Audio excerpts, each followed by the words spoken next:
Assalamualaikum warahmatullahi wabarakatuh. Sampurasun. Halo teman-teman, kembali lagi bersama saya di Titi DJ. Titi DJ itu tanya-tanya dan jawab.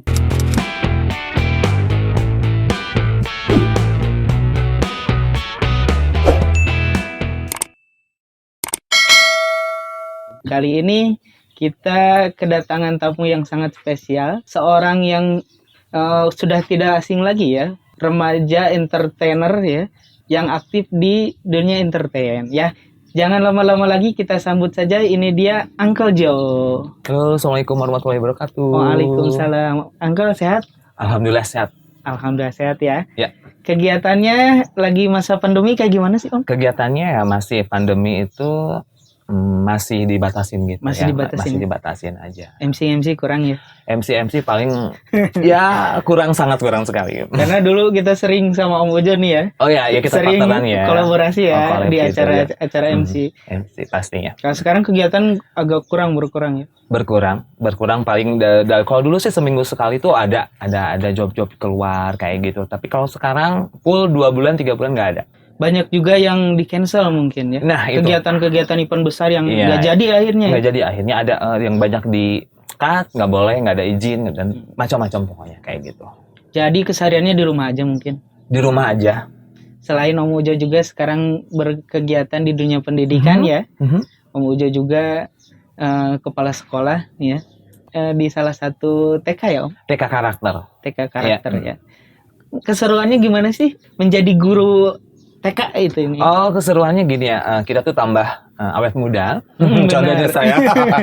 Terus juga mendewasakan.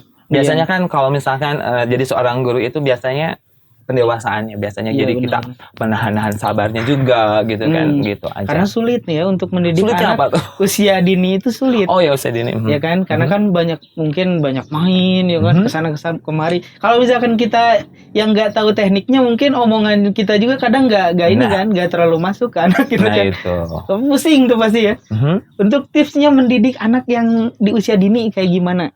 Tipsnya banyak sekali. Kita lihat dulu dari anak, tingkah laku anaknya dulu. Jadi kita tuh ada bukan tips ya, bukan trik-trik, tapi kita melalui kayak seminar dan lain gitu, banyak ilmu juga. Jadi bagaimana cara untuk anak itu nurut sama kita gitu kan. Biasanya kita tuh harus mendekatkan dulu. Kita rangkul, misalkan kita harus mengikuti alurnya dulu. Anak itu maunya apa? Anak ini maunya apa? Kita lihat dulu gitu. Misalkan, anaknya maunya begini. Nah, itu baru kita ngikutin. Oh iya. Nah gitu. Betul. Jadi jangan selalu kita anak nggak boleh begini loh. Harus nggak boleh kotor-kotoran, nggak boleh seperti itu. Tapi kita ikuti kemauannya. Nah, awalnya seperti itu. Lalu masukkan stimulus kita ya. Nah gitu. Ini mohon maaf agak sedikit ke sana ya Om. Nah kita nanti pembahasannya kita akan membahas tentang kegiatan remaja nih ya. Khususnya kegiatan Uncle Joe di sini ya. Oke, mungkin yang belum tahu juga, Uncle Joe ini adalah orang yang dikenal sebagai yang di dunia entertain ya. Khususnya mungkin kegiatannya yang kita kenal itu menjadi MC ya, atau juga menjadi guru dance. Masih sekarang dance masih Om? Kalau dance kayaknya enggak, cuman kayak privat aja sih ada. Tapi kayaknya sedikit dikurangin sekarang. Karena fokusnya yaitu di dunia pendidikan itu. Jadi terbenturnya gini, aku tuh harus milihnya apa gitu, dunia pendidikan atau di dunia entertain. Nah itu yang jadi, bukan jadi masalah ya. Jadi kemana nih? Uncle Joe tuh belum gimana ya. Tapi kalau misalkan di dunia entertain ya itu hanya sekedar hobi. Iya, betul. Dan alhamdulillah juga banyak menghasilkan juga. Kalau di dunia pendidikan aku mengabdikan itu aja. Oh iya betul. Jadi dunia pendidikan itu bukan untuk ladang apa-apa, tapi untuk ladang amal kita ya Om. Nah itu. Jadi sekarang fokusnya mungkin mengerjakan 2. Nah itu mengerjakan ya? 2. Tapi kan di dunia pendidikan itu dulu sampai sekarang alhamdulillah udah mau 15 tahun. 15 tahun di dunia pendidikan untuk menguruskan anak-anak usia dini itu. Usia dini ya. Dan nggak stres ya, nggak rontok rambut. Makanya aku pakai ini. Aku pakai ini jadi ya gitu deh ya. Seru lah intinya ya. Banyak pengalaman dan juga banyak juga ilmu yang kita dapat. Pastinya. Tentunya. Kalau di dunia tarik suara juga banyak nih Om karya-karya Om Ujo ya.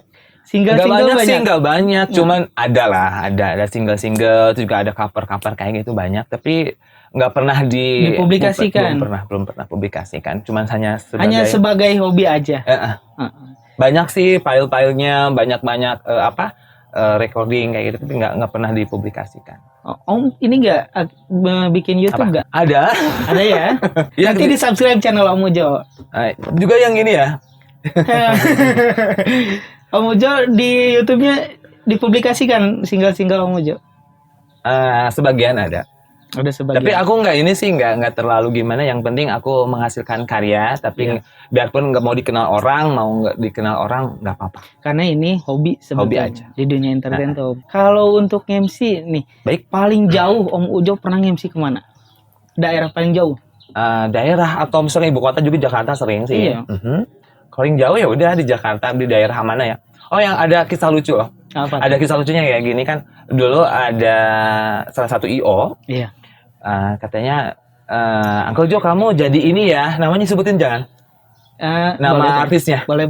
Nama artisnya dulu di katanya dulu. Iya. Aku tuh di daerah Pelabuhan Ratu. Aku tuh udah ada spanduknya. Ternyata itu udah meninggal. Meninggal. Jadi orang-orang apa sih bukan Pelabuhan Ratu ke dalam tuh apa ya? Nggak tahu bahwa itu udah meninggal. Mungkin gestur dan lain wajahnya tuh mirip Uncle Jo kayak gitu. Makanya pas ketika nyampe ke sana ada spanduknya, ada pamflet kecil-kecil tuh ada foto saya gitu dulu gitu. Sedangkan pas ditanya lagi ke IO-nya gini, Kak kenapa ini? Ya udah kamu masuk aja gitu. Katanya gitu. Kan orang nggak tahu katanya. Ini kayaknya pembohongan publik deh. Boleh nggak di up boleh nggak sih? boleh lah gak apa-apa. Gitu ya. Itu cerita pengalaman ya. Kalau dulu kan belum ada zamannya apa ya kayak sosmednya nggak terlalu gimana ya dulu. Mungkin hanya sekedar handphone yang ada kameranya, nggak ada sekarang gitu kan. YouTube juga dulu sering jarang kan gitu. Jadi itu pengalamannya gitu. Jadi aku menggantikan artis yang benar-benar udah meninggal. Pas saya searching tuh udah meninggal. Itu reaksinya gimana sih yang nonton gitu? Kaget juga biasa kayak padahal dalam hati saya padahal kita bukan artis loh, bukan artis gitu aja gitu. Itu pengalamannya. Banyak sih pengalamannya gitu. Kalau pengalaman yang paling ini nih Om, yang paling mungkin dibilang sedih gitu ya. Apa sih di dunia entertain pengalaman sedih Om Ujo? Pengalaman yang sedih itu bukan nggak dibayar ya, bukan. Banyak dicibir orang. Karena mungkin apa yang saya lakukan mungkin berlawanan ya. Ya contohnya seperti ini. Aku kan mungkin seorang laki-laki. Kok bisa ngelatih misalkan gitu ya. Ngelatih yang gesturnya kayak seperti perempuan. Kita jujur aja nggak apa-apa kan? Iya benar. Ya, gesturnya kayak perempuan. Tapi kan itu aku tuh talent aku yang harus menerapkan ke anaknya. Misalkan banyak cibiran-cibiran yang nggak enak, tapi aku nggak bakalan masukin ke sini gitu. Karena ini karya aku, ini prinsip aku gitu Pak. Itulah yang saya dapat dari Uncle Jo itu. Dari dulu memang itu. Yang pertama itu Uncle Jo itu punya prinsip yang sangat kuat. Be yourself, dimanapun dia, jadi dirinya sendiri ya Om ya. Kita nggak penting lah dengerin omongan orang lain. Selama kita melakukan hal yang baik ya Om ya, kita terus ya.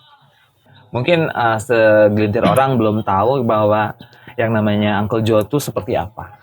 Banyaknya mungkin menggarisbawahi yang tidak baiknya aja. Mungkin bukannya aku baik loh, bukan. Tapi orang selewat mungkin lihat gesturnya Om Jo itu seperti ini gitu. Kelakuannya seperti ini. Ya mungkin orang menggarisbawahi pasti begini gitu. Tapi ya makanya kenapa ya lebih dekat lagi sama Uncle Jo deh, kayak orang kayak gimana. Iya betul.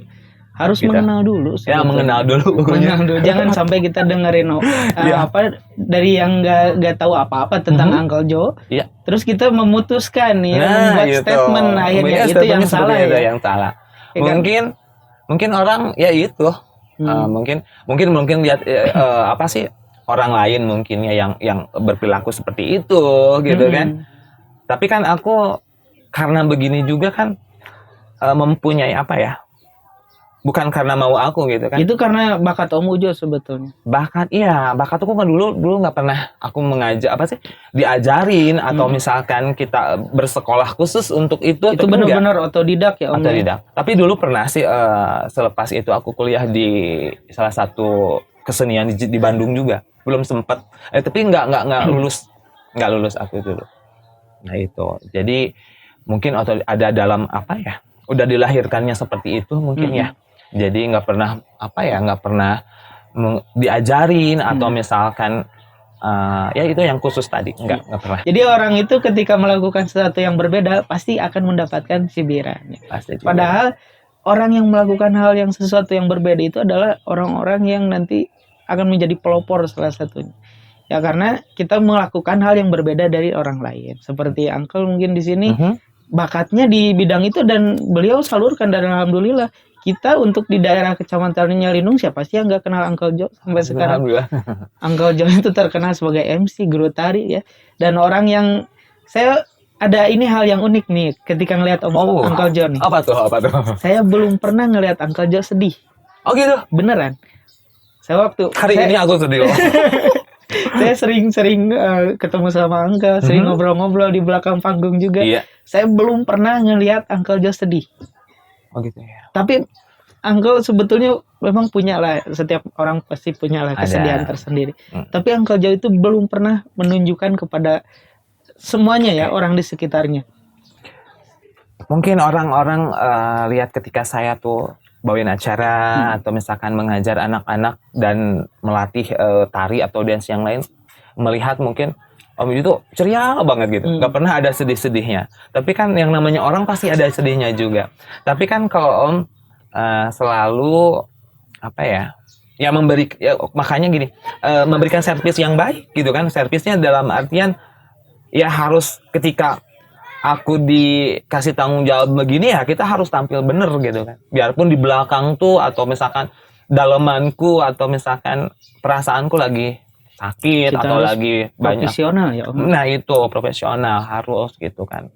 Tapi dalam artian sih dalam hati juga ya aku puas gitu. Biarpun tidak dengan nominal berapa gitu. Ketika misalkan disuruh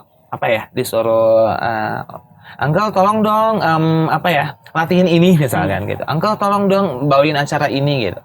Tapi dengan nominalnya segitu berapa aku nggak ini nggak masalah. Yang penting aku udah memberikan yang itu aja, puas banget gitu kan. Aku udah seneng karena mungkin jiwanya di sana. Benar. Karena kita satu frekuensi nih kebetulan.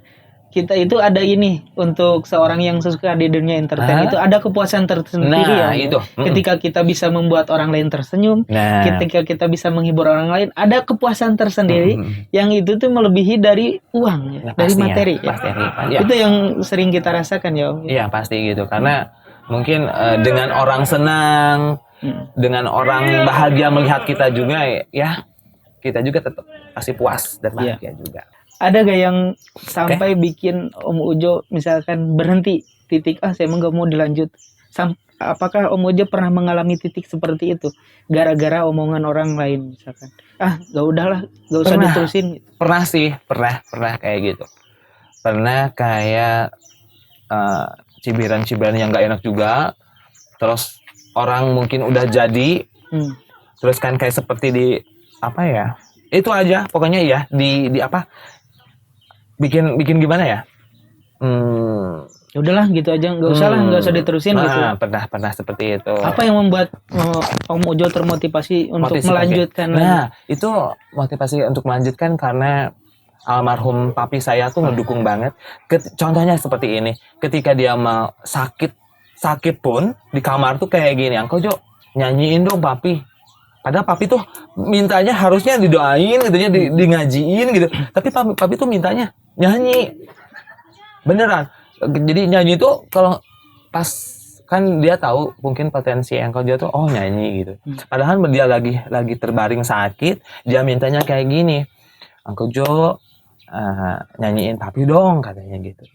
Nyanyiin pi kan biasanya pengennya orang tuh lagi sakit pengennya didoain apa gitu ya biar ini udah pengen nyanyi. Aku yang sedihnya gini, papi tidur dengan yang kan dia tuh jantung kan. Iya. Aku nyanyi, kebayang nggak sih? Nyanyinya apa? Lagu dangdut tahu nggak? Lagu dangdut dia tuh sukanya lagu Jerah.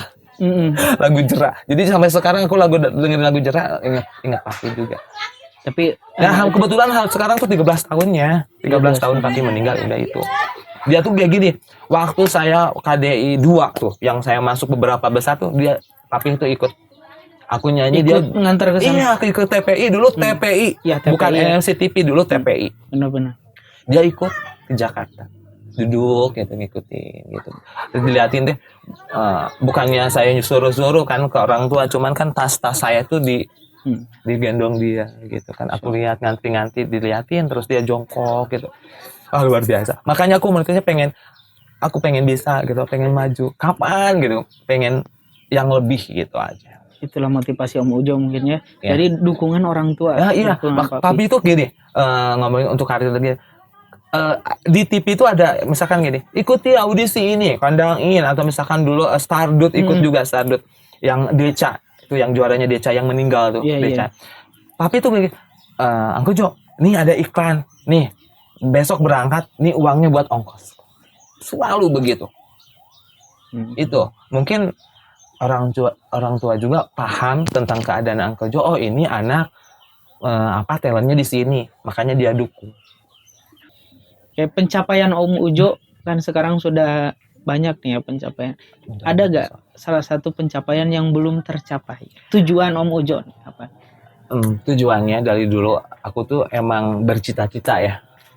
Bukan bercita-cita harus jadi dokter atau polisi, enggak. Aku bercita-cita emang dunia screen, MC nyanyi itu artis lah kayak gitu, artis sampai dari tahun 2005 itu ikutin kontes sampai ke Jakarta itu sampai KDI juga pernah ikut KDI ya? 1. Ada KDI 2 aku masuk berapa besar ada. Topinya yang selalu dipakai yang kayak koboi aku masih simpan, bajunya juga disimpan. Tapi dilihat di YouTube nggak ada ya. Mungkin apa ya? Klik aja sih KDI 2 zaman dulu ngantri gitu kan. Ada akunya lagi ngantri ada gitu, terus yang lagi perform beberapa besarnya ada, tapi pas dicari-cari nggak ada, kenapa ya? Mungkin jadul banget gitu. Itu sampai emang dari dulu aku tuh cita-citanya kayak gitu, pengen di dunia. Tapi lebih spesifiknya ke nyanyi apa dunia acting apa sih? Apa Om Ujo? Acting juga pernah aku di Tangisan Isabella. Pernah acting juga? Acting, cuman ini jadi figuran sih, jadi anak SMA. Tahu nggak ya jadi apa? Jadi apa? Tawuran. Nggak percaya kan? Angko Jo tawuran. Dengan tawuran. Iya. Aku cari-cari di YouTube nggak ada juga. Nggak ada juga. Iya. Itu tayangnya di TV mana itu? Dulu RCTI. Tangisan Isabella yang itu di Rahman sama Titi Kamal. Itunya. Aku tuh emang jadi anak-anak sekolah yang brutal gitu. Kebayang nggak sih Angko Jo jadi? Ini mungkin penasaran ya kita nanti cari-cari nih. Oke, nanti bisa. Adegan Om Ujo tawuran nih. Itu awalnya gini dulu casting kayak gitu sinetron sering banget. Tapi nggak pernah lulus. Terus kayak ya kebetulan yang Tangisan Isabella tuh begini, aku ikutan audisi KDI berapa ya kalau nggak salah 3 kalau salah. Yang juaranya tuh Lola dulu, yang dari Karawangnya Lola. Nah, sambil menunggu kan beberapa hari itu di Jakarta kan, kalau dulu audisi itu langsung ke TV. Oh iya. Enggak. Kalau sekarang tuh audisi lewatnya bermacam-macam. Ada dari radio dulu. Iya. Terus dari apa dulu gitu kan, bertahap-tahap. Kalau dulu enggak. Lu aja di TV langsung. Kalau audisi zaman dulu kayak gitu. Tapi ngantrinya ribuan orang.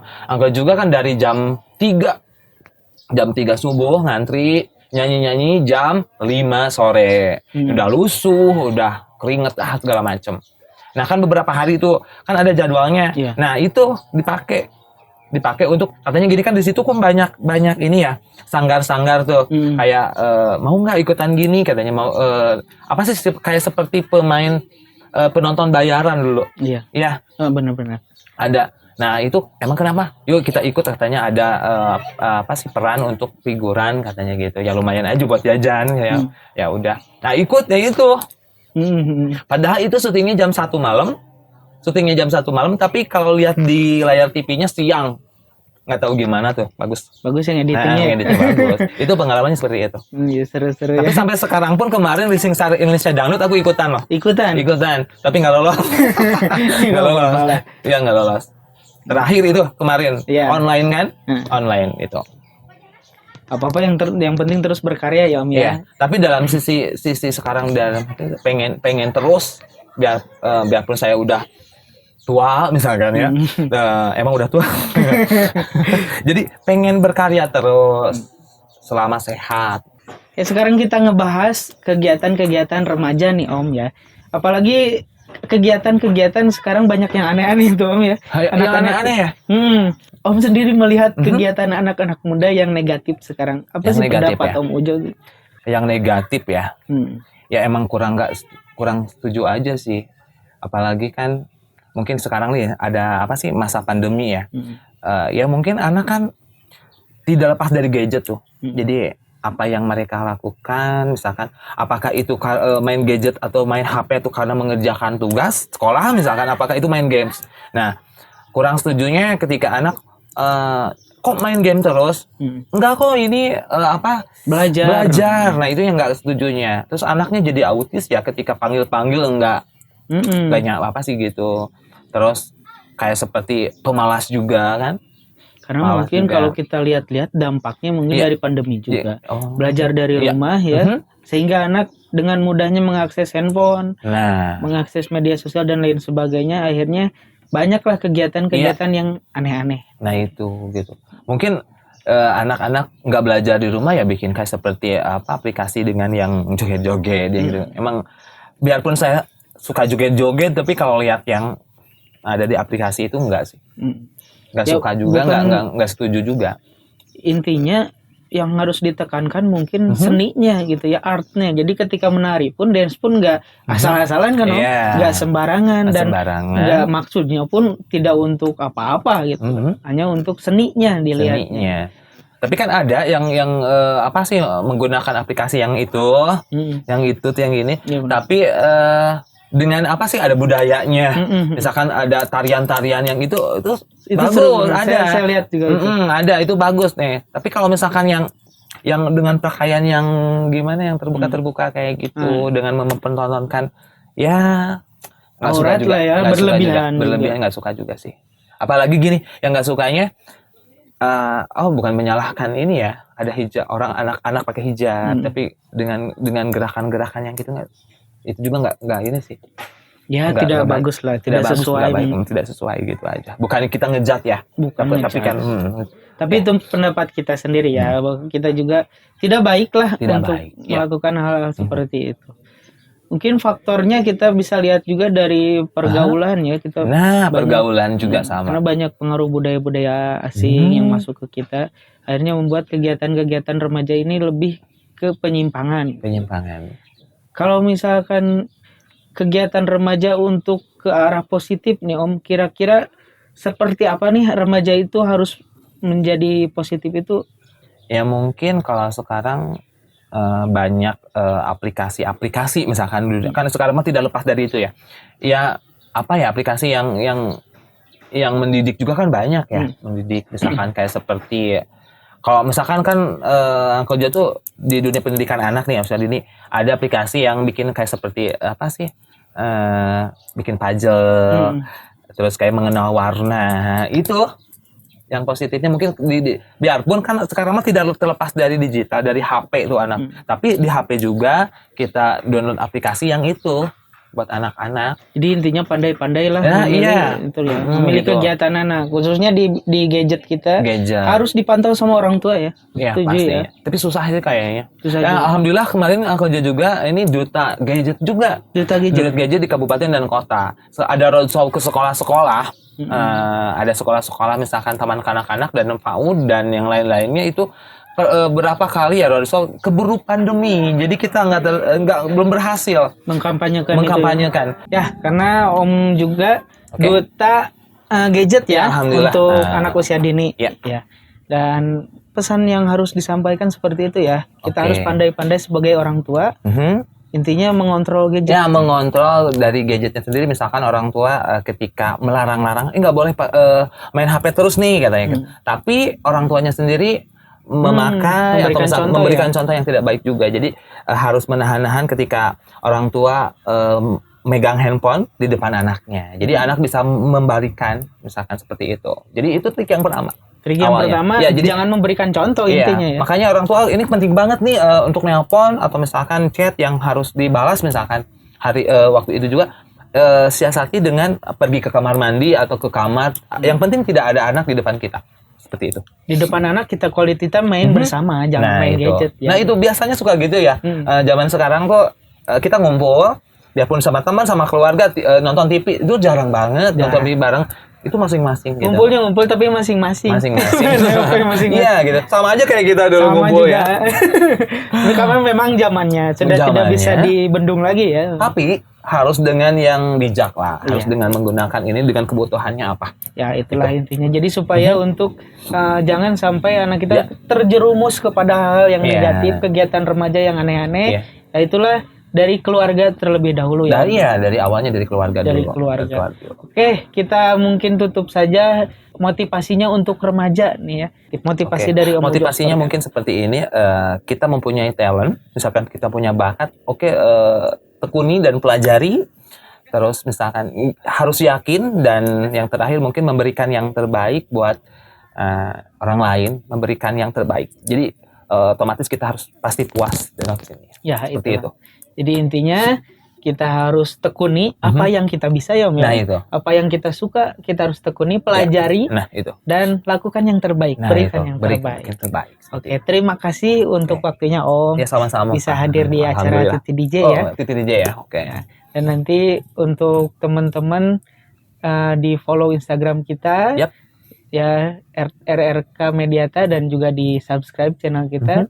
Like, komen, dan juga share, jangan lupa. Nah, itu jangan lupa pokoknya itu. Oke, assalamualaikum warahmatullahi wabarakatuh. Tetap semangat, enjoy your life.